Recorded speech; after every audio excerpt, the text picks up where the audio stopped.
Selamat datang Mbak Rahayu Saraswati Joyohadikusumo selaku Ketua Jaringan Nasional Anti Tindak Pidana Perdagangan Orang. Jadi Bapak Ibu, semua saudara-saudara, Mbak Rahayu memang anggota DPR periode ini, pimpinan juga di Komisi 7 kalau nggak salah ya Mbak ya, tapi kapasitas beliau sebagai Ketua Jaringan Nasional. Mungkin silakan Mbak, tadi Pak Kapolda 14 menit, Mbak Rahayu mungkin 14 menit juga. Silakan Mbak. Terima kasih pimpinan. Assalamualaikum warahmatullahi wabarakatuh. Shalom, Om Swastiastu, Sukihotu, salam sejahtera bagi kita semua, pimpinan, Bapak Ketua dan para Wakil Ketua, para anggota Komisi 3 yang saya hormati dan saya banggakan. Izin saya memperkenalkan diri terlebih dahulu bersama dengan rekan-rekan saya yang hadir pada siang hari ini. Saya Rahayu Saraswati Joyohadikusumo, anggota DPR RI fraksi Partai Gerindra, dari Dapil Jakarta 3, saat ini juga menjabat sebagai Wakil Ketua Komisi 7 di DPR RI periode 2024-2029. Namun seperti tadi yang disampaikan oleh Bapak Ketua Komisi, saya hadir pada hari ini bukan hanya sebagai anggota DPR RI yang mewakili rakyat Indonesia, tapi juga saya hadir di sini sebagai Ketua Jaringan Nasional Anti Tindak Pidana Perdagangan Orang, yang sudah diinisiatif didirikan pada saat saya masih menjabat sebagai anggota DPR RI periode 2014-2019 di tahun 2018.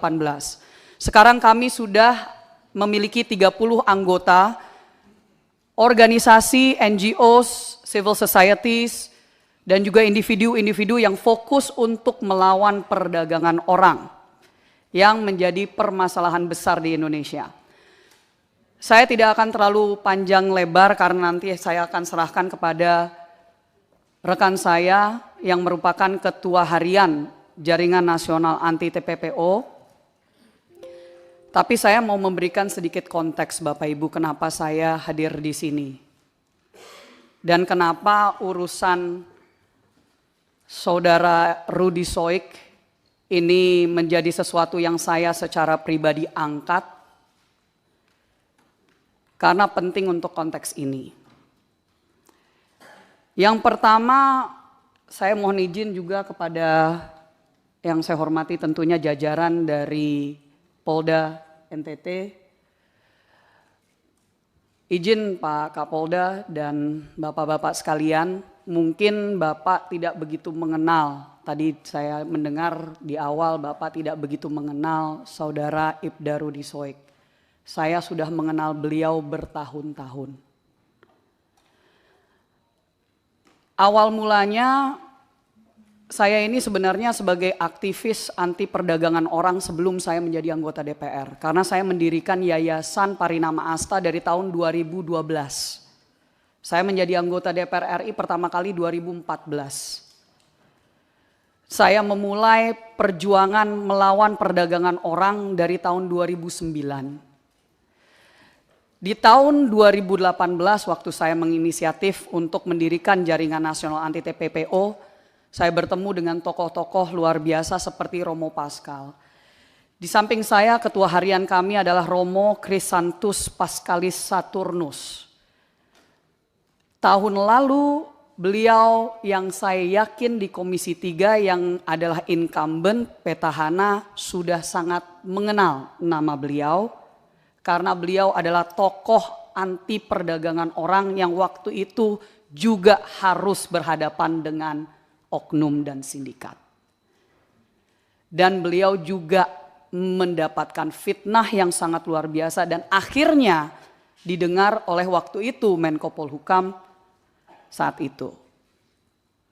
Jadi Bapak Ibu sekalian, kami hadir di sini juga bersama dengan yang bersangkutan langsung selain dari Romo Pascal ada Ibda Rudy Soik yang duduk di sebelah kanan bersama dengan istri beliau dan juga tim advokasi dan izin juga ada di balkon yang tidak bisa masuk ke dalam ruangan. Ada tokoh-tokoh juga yang sudah mengenal Saudara Rudy Soik sudah bertahun-tahun juga dan bersama-sama melawan sindikat-sindikat yang ada di NTT dan di dunia ini, tapi terutama saya mau meng-highlight ada Suster Lauren dan Pendeta Emi Sahertian. Mereka berdua yang dikenal Bapak Ibu sebagai suster dan pendeta kargo. Karena yang setiap hari, setiap tahun ratusan jenazah PMI mereka terima di NTT. Hampir setiap tahun ratusan jenazah warga negara Indonesia, warga NTT mereka terima. Dan mereka juga hadir di sini untuk memberikan kesaksian jika kapanpun Bapak Ibu memerlukan sebagai tokoh-tokoh yang memang dihormati dan sudah sangat mengenal dengan saudara Rudy Soik.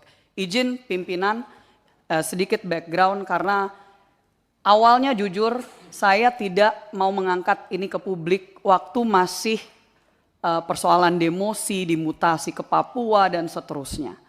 Tapi pada saat sudah ada penjatuhan hukuman pemberhentian secara tidak hormat dengan landasan-landasan yang kami siap untuk memberikan penjelasan, ini sebenarnya saya sangat menyayangkan bahwa hal seperti ini harus diangkat sampai ke level DPR RI di pusat Komisi 3 yang padahal ini sesuatu yang kalau misalkan sudah betul-betul diungkap dan diselesaikan, ini tidak harus sampai ke sini. Tapi saya akan persilahkan kepada Romo Pascal untuk membacakan sedikit kronologi. Ya, ini saya tidak menganggap ini sidang, tapi maksudnya sidang hukum ya. Tapi saya berharap di sini para anggota DPR RI yang terhormat, para wakil rakyat bisa mengetahui dari dua sisi. Silakan Romo Pascal. Mohon maaf, apakah materi sudah dikasih? Sudah ada di atas. Oke. Ke teman-teman di Japri ya, sekretariat, PDF-nya. Oke. Dan print out-nya juga diberikan. Silakan. Jadi maksud saya Romo Pascal highlight aja yang terpenting. Oke. Silakan Romo. Baik, terima kasih pimpinan, Bapak Ibu semua yang kami hormati, Dewan yang kami muliakan, Bapak Kapolda yang terkasih dan juga semua anggota Polri yang ada di sini, Ibu Saraswati yang juga kami hormati, ketua kami. Izin kami menyampaikan kronologi penanganan penyidikan kelangkaan dan niaga BBM subsidi yang berakhir dengan pemecatan Ibda Rudy Soik dari Dinas Polisi Republik Indonesia. Ya, kami izin menyampaikan kronologi yang kami dengar dari saudara Rudy Soik sendiri terkait dengan kasus ini, dan mungkin ini bisa sedikit bercerita dari versinya Bang Rudy dan mungkin bisa juga menjawab beberapa hal yang mungkin tadi disampaikan oleh Bapak Kapolda. Nah, kronologi ini dimulai dari tanggal 15 Juni 2024 ketika pada saat itu saudara Ibda Rudy Soik bersama dengan AKP Yohanes Wardi, Kasat Serser Polresta Kupang Kota, menghadap ke Polresta Kota Kupang, Kombes Pol Adinan Manurung, dan menyampaikan informasi terkait kelangkaan minyak subsidi jenis solar untuk nelayan Nusa Tenggara Timur. Ya. Nah, waktu itu Kapolres Kota Kupang mengeluarkan sprint, nomor sprintnya tercatat di situ, dan kemudian memerintahkan untuk mencari tahu dan mengumpulkan bahan keterangan yang sesuai dengan tujuan penyelidikan dimaksud. Itu kita punya juga bukti sprint itu. Nah, kemudian dari tanggal 15 Juni, lalu berlanjut ke tanggal 22 Juni 2024. Waktu itu sekitar pukul 16, saudara Rudy Soik, menurut pengakuan beliau, didatangi di rumahnya oleh oknum aparat bernama Ida Ikram, anggota kriminal khusus Kepolisian Daerah Nusa Tenggara Timur, Krimsus Polda NTT, yang berdinas pada Subdit 4 yang menangani kejahatan BBM, dan beliau menyampaikan dalam percakapan kepada Bang Rudy, saudara Rudy waktu itu, jika abang mengungkap kelangkaan bahan bakar minyak BBM di Kota Kupang, maka akan berdampak kepada Krimsus Polda NTT. Lalu sekira pukul 18 Wita, saudara Rudy Soik bersama dengan AKP Yohanes Wardi menghadap Kapolresta Kombes Pol Adinan Manurung di Bandara Udara El Tari Kupang dan menyampaikan informasi terkait kedatangan anggota tadi, dan oleh Kapolresta menyampaikan kepada saudara Rudy bahwa saudara Rud tindak lanjuti penyelidikan jika Direktur Krimsus menghubungi, itu urusan saya untuk menjelaskan, kamu tegak lurus. Nah, oleh karena itu kemudian pada kurang lebih 52 menit kemudian, Saudara Rudi Soik memberikan perintah kepada jajaran Jatantras Polres Kupang Kota dalam grup WA dengan kata Kapolresta perintahkan untuk ratakan BBM ilegal dalam kota Kupang. Nah, lanjut tanggal 24 Juni 2024, lalu ada sprint tugas diajukan karena ada beberapa personel yang mutasi, tadi Polda juga sempat menyinggung itu. Lalu sekitar jam 21.22 WITA, Saudara Rudi Soik memberikan perintah lewat WA grup Jatantras, ini ada semua, screenshotnya semua kita siapkan, yang mana dalam surat menegaskan bahwa nama-nama dalam surat perintah tugas itu untuk esok bergerak dengan Saudara Rudi Soik untuk menyikat semua minyak ilegal dimanapun harus ditangkap, siapapun mafianya ditangkap, kurang lebih seperti itu. Lalu 25 Juni 2024, sekira pukul 9 pagi, 3 anggota Reskrim Polres Kota Kupang, Saudara Ibnu, Ramli, Johannes Busa menghadap dan melaporkan kepada Saudara Ibda Rudi Soik bahwa residivis BBM bernama Ahmad Ansar sudah mulai main minyak dengan modus menggunakan barcode nelayan. Nah, sekira pukul 12.40 WITA, Saudara Ibda Rudi Soik memimpin 11 anggota untuk bergerak ke tempat penampungan minyak subsidi milik Ahmad Ansar di Kecamatan Alak, Kota Kupang. Tetapi dalam perjalanan, Saudara Ibda Rudi Soik mendapat informasi bahwa Ahmad Ansar sudah menyetorkan uang koordinasi kepada oknum anggota Reskrim Polresta Kupang Kota sejumlah 4 juta rupiah. Dan karena itu Saudara Rudi Soik meminta anggota untuk menepi di sebuah restoran terdekat dengan Polda NTT, yaitu restoran MP Masterpiece, dengan maksud untuk melakukan konfirmasi kepada Kasat Serse AKP Yohanes Suwardi apakah beliau mendapatkan uang koordinasi dari Ahmad Ansar atau tidak. Saat itu Saudara Rudi Soik menghubungi Kasat Reserse dan menanyakan terkait informasi setoran uang 4 juta tersebut, dan Kasat Serse AKP Yohanes Suwardi menjelaskan kepada Saudara Ibda Rudi Soik tidak ada uang itu, dan mengatakan kepada Saudara Ibda Rudi Soik, nanti tunggu di situ, kita makan siang bersama anggota baru bahas sekalian soal ini. Nah, saat menunggu itu, Aibtu Ibnu Sanda menyampaikan kepada Saudara Ibda Rudi Soik, Komandan tunggu Pak Kasat di sini saja biar saya pimpin anggota ke tempat penampungan minyak milik Ahmad. Dan saat itu Rudi Soik menjawab, ya, sudah pimpin anggota saya standby di sini menunggu Kasat. Nanti kembali dari tempat Ahmad baru kita makan di sini.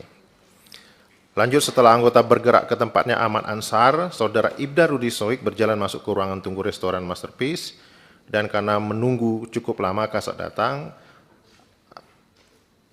dan anggota kembali dari lokasi penampungan milik Ahmad Ansar agak lama, maka Saudara Rudi Soik membuka HP dan melihat story di WA yang di situ Saudara Ibda Rudi Soik melihat HP junior beliau aktif yang disebutkan tadi.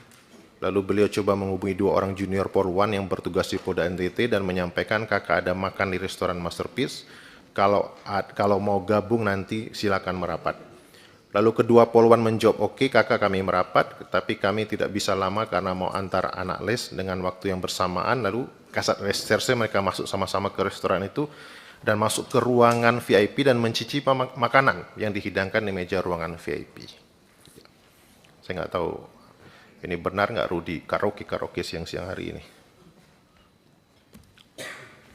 Pada saat makan, 11 anggota Reskrim Polres Kupang yang telah kembali dari tempat Ahmad Ansar dicegat untuk tidak boleh masuk bersama Saudara Ibda Rudi Soik dan oknum anggota Propam Polda NTT Aibtu Untung Pato Pelohi, teman baiknya Ansar Ahmad. Nanti di berikutnya kami akan jelaskan juga dari mana dia teman baik, yang tiba-tiba ada di restoran. Selanjutnya anggota Propam Polda NTT lainnya yang ada di parkiran masuk ke ruangan VIP bertemu Saudara Ibda Rudi Soik dan bertanya, lagi buat apa Rud? Saudara Ibda Rudi Soik menjawab, kami lagi makan. Selanjutnya beliau keluar dan melihat anggota beliau tetap berada di parkiran, bertanya kepada mereka, kenapa tidak masuk? Lalu mereka menjawab bahwa mereka dilarang oleh oknum Paminal atas nama Aibtu Untung Pato Pelohi atas kejadian itu.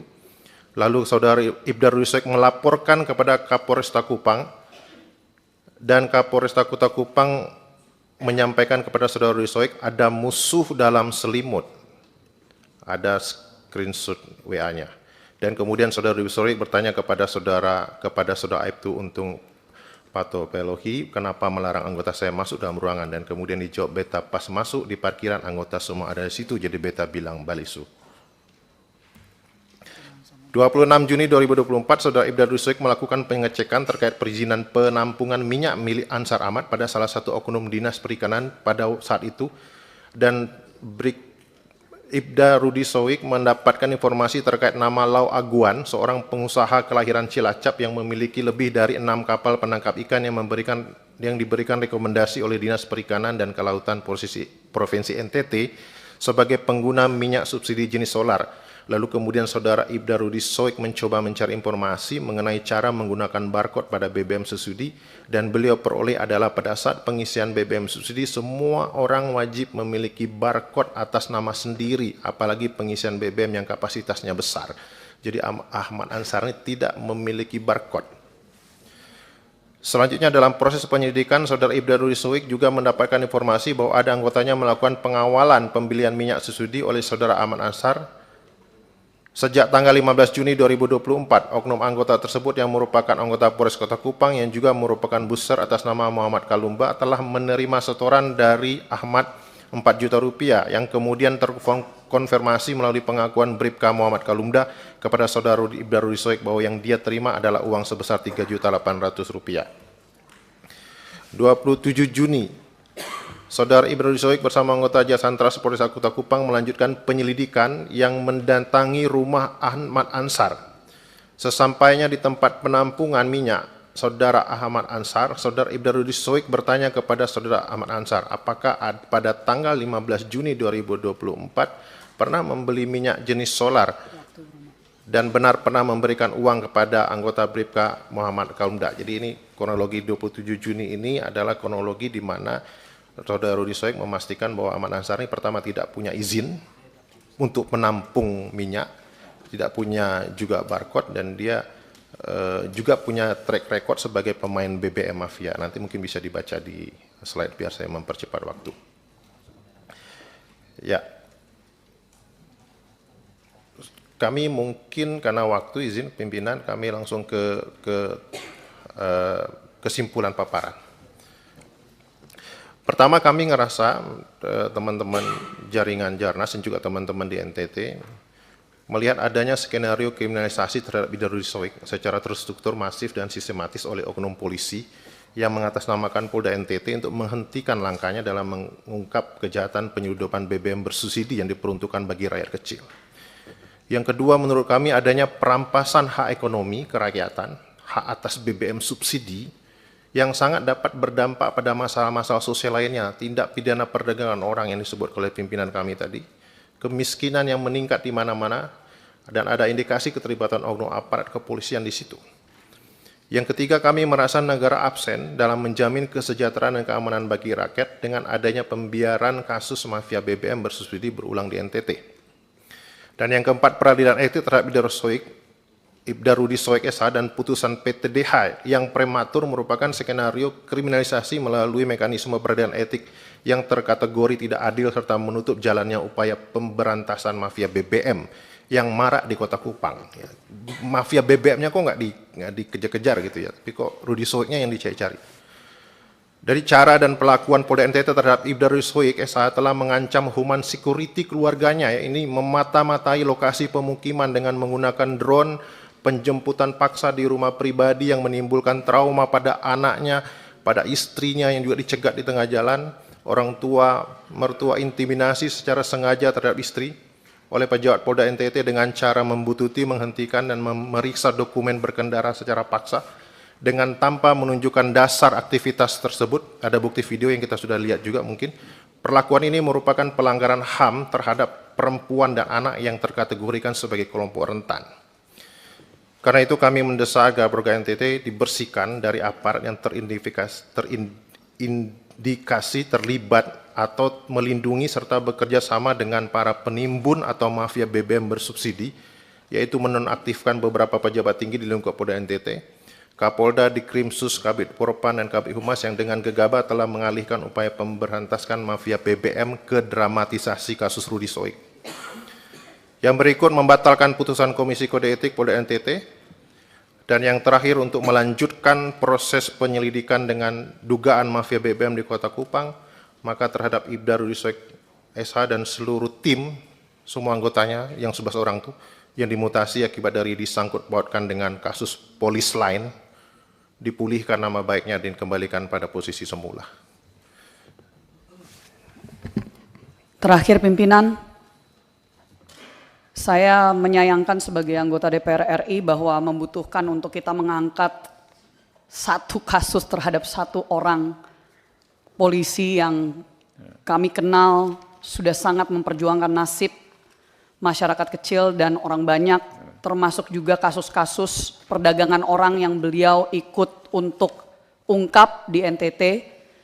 Saya juga ingin meng-highlight bahwa di sini kami kembali lagi, mari kita fokus bahwa utamanya yang harus dikejar adalah mafia. Adalah mafia BBM, adalah mafia TPPO. Sangat disayangkan kalau misalkan ada polisi yang memang lurus, bersih, sampai sedemikian hanya untuk bisa melawan hal-hal tersebut. Saya terakhir juga, pimpinan mungkin ingat, karena kami sudah seringkali membicarakan tentang kasus Wilfrieda Soik, yang Presiden Prabowo Subianto waktu itu ikut menyelamatkan dari Malaysia. Kenapa Rudi Soik ini sangat peduli tentang persoalan seperti perdagangan orang, nama belakangnya sama, mereka masih saudara pimpinan. Jadi itulah kenapa kami akhirnya waktu dulu itu bisa bertemu, dan itu kenapa kami mengenal beliau baik, dan mohon untuk ini bisa dikembalikan ke jalurnya, yaitu mari kita fokus untuk memberantas mafia BBM. Karena justru ini diangkat, saya mendapatkan laporan tadi pagi dari NTT, dari masyarakat di sana, rupanya sejak kasus ini diangkat tiba-tiba BBM-nya jadi lancar. Ya, jadi ini mohon izin laporan langsung dari masyarakat, dan sekali lagi terima kasih atas waktunya pimpinan dan anggota sekalian. Wassalamualaikum warahmatullahi wabarakatuh.